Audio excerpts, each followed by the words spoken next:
সম্মানিত সুধীমণ্ডলী, এ পর্যায়ে এখন বক্তব্য রাখছেন নবনির্বাচিত আমিরে জামাত, সাবেক সংসদীয় দলের নেতা, বিশ্ব ইসলামী আন্দোলনের অন্যতম নেতা, চলমান আওয়ামী দুঃশাসন বিরোধী আন্দোলনের অন্যতম শীর্ষ নেতা মোহতারাম মাওলানা মতিউর রহমান নিজামী। মোহতারাম মাওলানা মতিউর রহমান নিজামী। নারায়ে তাকবীর, নারায়ে তাকবীর।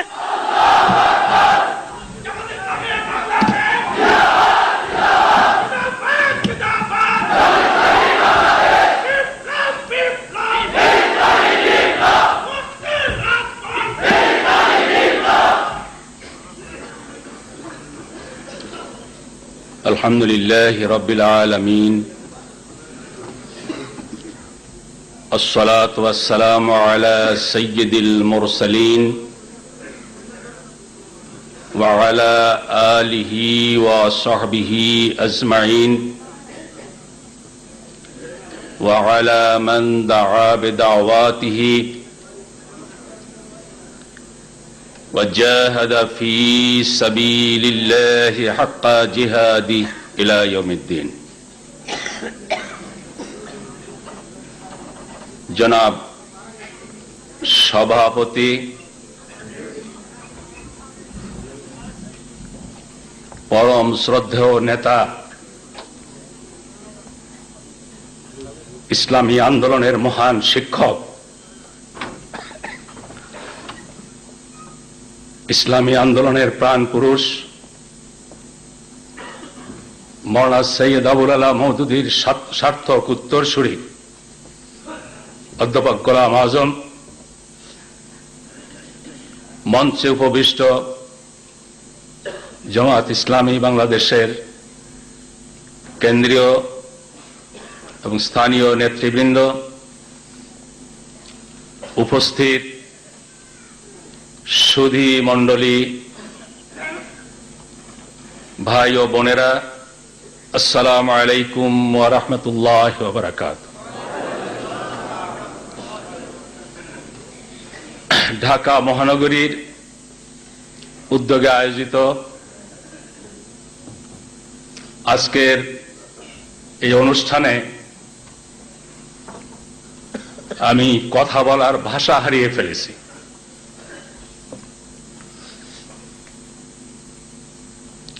বাংলাদেশের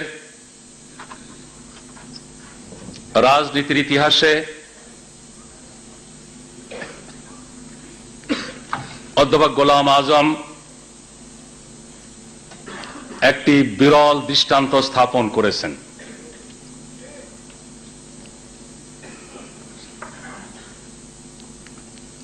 এদেশের রাজনৈতিক অঙ্গনে যারা গণতন্ত্রের চর্চা দেখতে চান, গণতন্ত্রের বিকাশ দেখতে চান, সুস্থ রাজনীতির প্রাধান্য দেখতে চান, তাদের সকলের জন্য এটি একটি অনুসরণীয়, অনুকরণীয় দৃষ্টান্ত হয়ে থাকবে।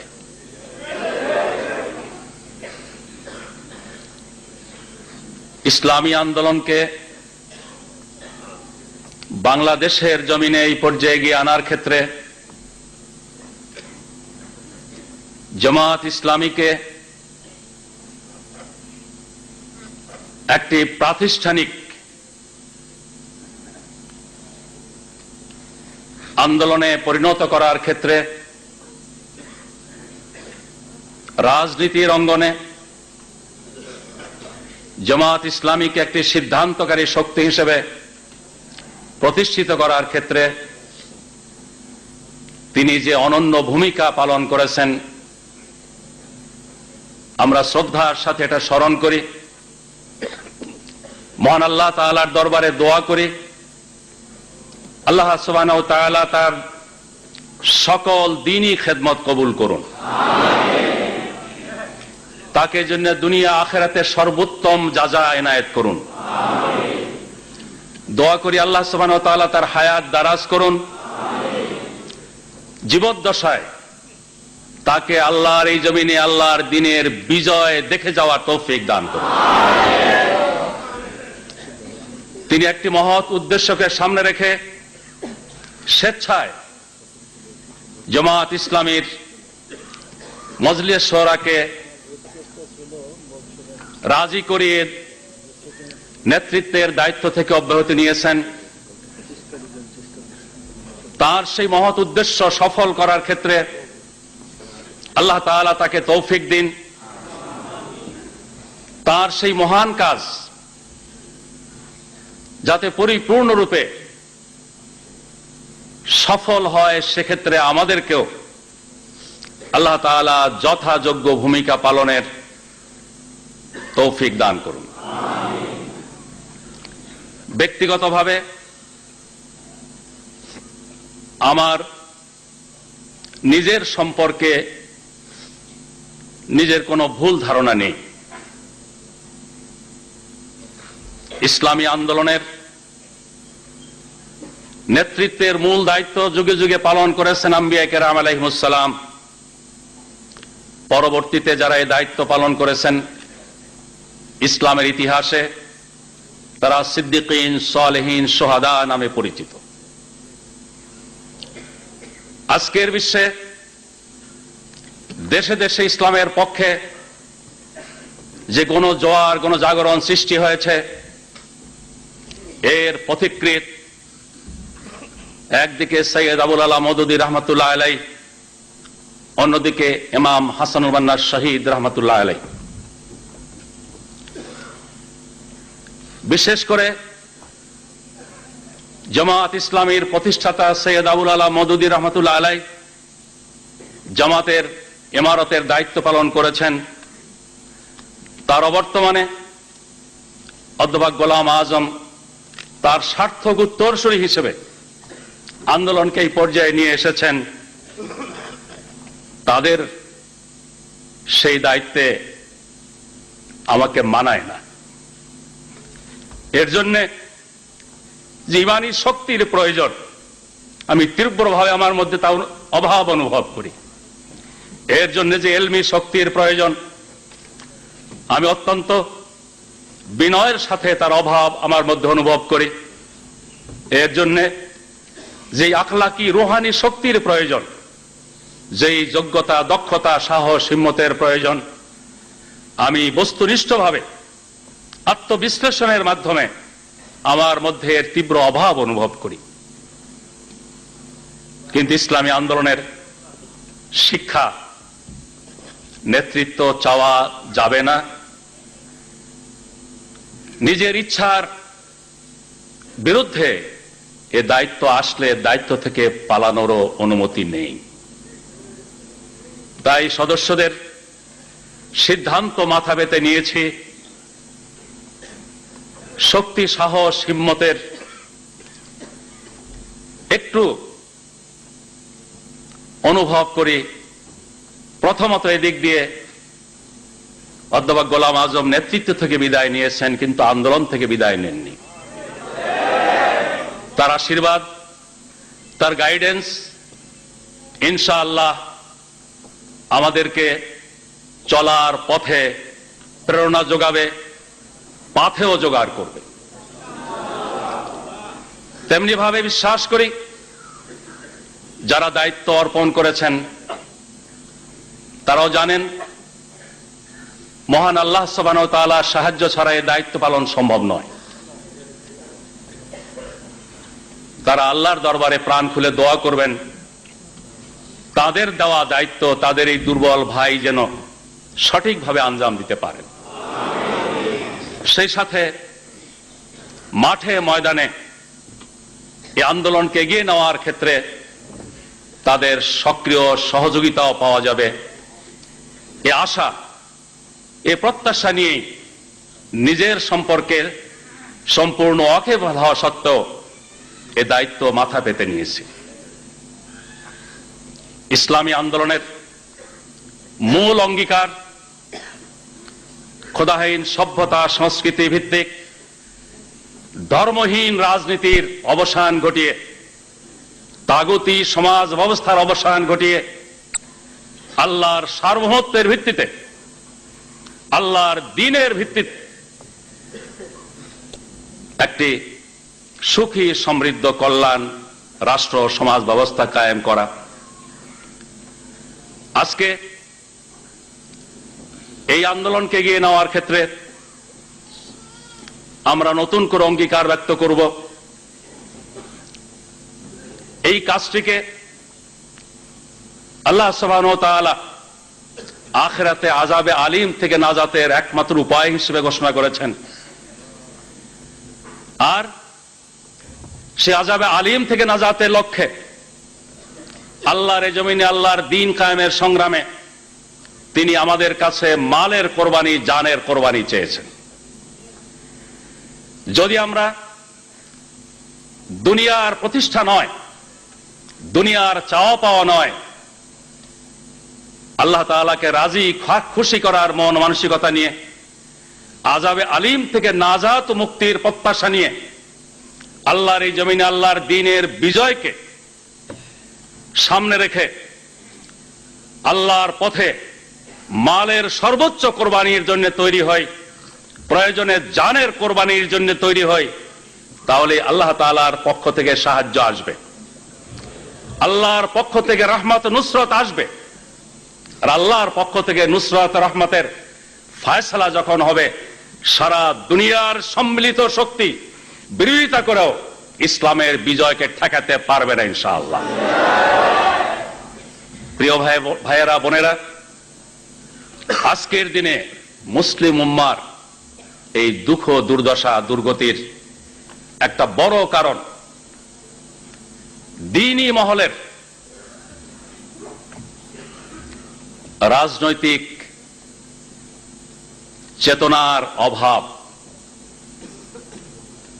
রাজনীতি বিমুখ মন মানসিকতার কারণে আজকে ময়দান তাগুতি শক্তির হাতে তুলে দেওয়া হয়েছে। তাগুতি শক্তির নিয়ন্ত্রণ রাজনীতির ময়দান থেকে, অর্থনীতির ময়দান থেকে, শিক্ষা সংস্কৃতির ময়দান থেকে যদি খতম করা না যায়, তাহলে ইমানের দাবি পূরণ জীবন জিন্দেগীর সব জায়গায়, সব ক্ষেত্রে এটা কি সম্ভব হতে পারে? দ্বীনি মহলের এই উদাসীনতা, রাজনীতি বিমুখ চিন্তা চেতনার অবসান হোক, এটা আমরা কায়মনোবাক্যে কামনা করি। আমাদের মহান নেতা সকল পর্যায়ের দ্বীনি খেদমতের স্বীকৃতি দিয়ে বৃহত্তর ইসলামী ঐক্যের সূচনা করেছিলেন। তাকে সামনে রেখে আপনাদেরকে সাথে নিয়ে আমি অঙ্গীকার ব্যক্ত করতে চাই, দ্বীনের বিজয়ের স্বার্থে দ্বীনি মহলের নির্লিপ্ততা দূর করার জন্য, অনৈক্য দূর করার জন্য, বৃহত্তর ঐক্যের ধারা অব্যাহত রাখার জন্য আমরা আমাদের প্রচেষ্টাকে অব্যাহত রাখব। সেই সাথে আমাদের শ্রদ্ধেয় নেতা বলেছেন, আমাদের দেশে অনেক সৎ লোক আছে, সৎ ব্যক্তি আছে, তিনি যথার্থ সত্য কথা বলেছেন। আমি ওই সব সৎ ব্যক্তিদের, যারা দেশ ও জাতির কল্যাণ কামনা করেন, কল্যাণ চিন্তা করেন, তাদের সকলের খেদমতে আরজ করব, মানুষের সমাজে আজকে যেই অনাচার, দুরাচার, পাপাচার, শোষণ, নিপীড়ন, নির্যাতন আজকে মানুষের সমাজকে কুরে কুরে খাচ্ছে, এ থেকে নাজাত মুক্তির একমাত্র পথ ইসলাম, ইসলাম এবং ইসলাম। আধুনিক বিশ্বে প্রায় সর্বত্র মানবতা, মনুষ্যত্বের এই দুর্গতির নাজাত মুক্তির উপায় হিসেবে আধুনিক যুগের ইসলামী চিন্তাবিদগণ ইসলামকে অত্যন্ত সুন্দরভাবে, যৌক্তিকভাবে, বিজ্ঞানসম্মত উপায় উপস্থাপন করছেন।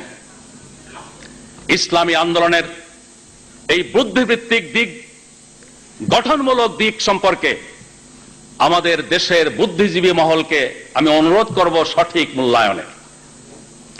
জামাত ইসলামীর ক্ষেত্রে একটি উৎকৃষ্ট নমুনা। আমরা পার্লামেন্টে ছিলাম, এখন আমাদের প্রতিনিধিত্ব আছে। যেই পার্লামেন্টে জুতা দেখানো হয়, যেই পার্লামেন্টে থুতু ফেলা হয়, যেই পার্লামেন্টে ফাইল চাপড়িয়ে ফাইল ছিন্ন বিচ্ছিন্ন করে ফেলা হয়, স্পিকারের দিকে ফাইল ছুঁড়ে মারা হয়, জুতা দেখানো হয়, সেই পার্লামেন্টে জামাত ইসলামীর বাংলাদেশের প্রতিনিধি যারা ছিলেন তারা টেম্পার লুজ করেন নাই, তারা অসহনশীলতার পরিচয় দেন নাই, নিছক আবেগের পরিচয় দেন নাই। যুক্তির ভিত্তিতে তারা পার্লামেন্টে ভূমিকা পালন করেছেন। সংসদীয় রীতিনীতি অত্যন্ত নিষ্ঠার সাথে পালন করে উৎকৃষ্ট নমুনা উপস্থাপন করেছেন। ইসলাম যুক্তি নির্ভর। ইসলামের কথা যারা বলে তারা যুক্তিবাদী, তারা নিছক আবেগ দ্বারা পরিচালিত নয়। ধর্মান্ধতা বলতে যা বোঝায় তা তাদের মাঝে নেই। অতএব বাংলাদেশে জামাত ইসলামীর বুদ্ধিবৃত্তিক ধারা, গঠনমূলক কার্যক্রমের সঠিক মূল্যায়নে এদেশের রাজনীতিবিদগণ, বুদ্ধিজীবীগণ, আইনজীবীগণ, সাংবাদিক, শিক্ষকবৃন্দ এগিয়ে আসলে তারা নিজেদেরও কল্যাণ করবেন, দেশেরও কল্যাণ করবেন। তাদের মনের কোণে দেশ জাতির কল্যাণের যেই সুপ্ত চিন্তা লুকিয়ে আছে তার প্রকাশ ঘটাবার ক্ষেত্রে জামাত ইসলামী একটি ঐতিহাসিক ভূমিকা পালনের যোগ্যতা রাখে। দল মতের ঊর্ধ্বে দেশের চিন্তাবিদ, বিবেকবান ব্যক্তিদেরকে আমি এর সঠিক মূল্যায়নের জন্য আবেদন রাখতে চাই। প্রিয় ভাইয়েরা, জুলুমে ভরা বিশ্ব আজ ত্রাণকর্তার অপেক্ষায় আছে। বাংলাদেশের নির্যাতিত নিপীড়িত মানুষও মুক্তির প্রহর গুনছে। এই মুক্তি একটি সফল ইসলামী সমাজ বিপ্লব ছাড়া সম্ভব নয়। আজকে আমাদের কথার মাধ্যমে, আমাদের কাজের মাধ্যমে, আমাদের চাল চলন আচার ব্যবহারের মাধ্যমে, ময়দানে আমাদের জোরালো ভূমিকার মাধ্যমে দেশের মানুষকে এই মহা সত্য উপলব্ধি করাতে হবে, উপলব্ধি তাদের মধ্যে সৃষ্টি করতে হবে। এই ক্ষেত্রে আসুন আমরা একটি ঐতিহাসিক ভূমিকা পালন করি। আল্লাহ সুবহানাহু ওয়া তাআলার ওয়াদা আছে, একদল মানুষ যোগ্যতার সাথে, সততার সাথে দেশ জাতি সমাজ পরিচালনার যোগ্য বিবেচিত হলে, আল্লাহর দৃষ্টিতে বিবেচিত হলে আল্লাহ তাআলা বিশ্বজোড়া খেলাফত দেবেন। মুহাম্মদুর রাসূলুল্লাহ সাল্লাল্লাহু আলাইহি ওয়াসাল্লামের ভবিষ্যৎবাণী আছে, নবুয়তের পরে খেলাফতের যুগ আসার কথা। সেই ভবিষ্যৎবাণীর আলোকে নবুয়তের পর খেলাফতের যুগ এসেছিল। খেলাফতের যুগের অবসানের পর মুলুকিয়াত রাজতন্ত্রের যুগের আসার কথা ছিল, সেটাও এসেছে। আজকে বিশ্বে 2-4টি দেশে যে রাজতন্ত্র আছে এটা কয়েকদিনের মেহমান হিসেবে আছে। রাজতন্ত্রের অবসানের পর বিশ্বের দেশে দেশে যে সমাজ ব্যবস্থা, রাষ্ট্র ব্যবস্থা প্রতিষ্ঠিত হয়ে আছে, যে নামেই ডাকা হোক না কেন তার আসল পরিচয় জুলুমতন্ত্র। ধর্মনিরপেক্ষতার নামে হোক, জাতীয়তাবাদের নামে হোক, পশ্চিমা গণতন্ত্রের নামে হোক, আর যে নামাই হোক না কেন, রাসূল পাক সাল্লাল্লাহু আলাইহি ওয়াসাল্লামের ভবিষ্যৎবাণীর আলোকে এই জুলুমতন্ত্র ইতিহাসের শেষ কথা নয়, এরও অবসান ঘটবে। এর অবসানের প্রেক্ষাপটে আবার আসবে খেলাফত আলা মিনহাজিন নবুয়তের জামানা। বিশ্ব পরিস্থিতি, বর্তমান বিশ্ব পরিস্থিতি চোখে আঙুল দিয়ে আমাদের দেখিয়ে দিচ্ছে এই বর্তমানে বিরাজমান জুলুমতন্ত্রের অবসানের দিনক্ষণ ঘনিয়ে এসেছে।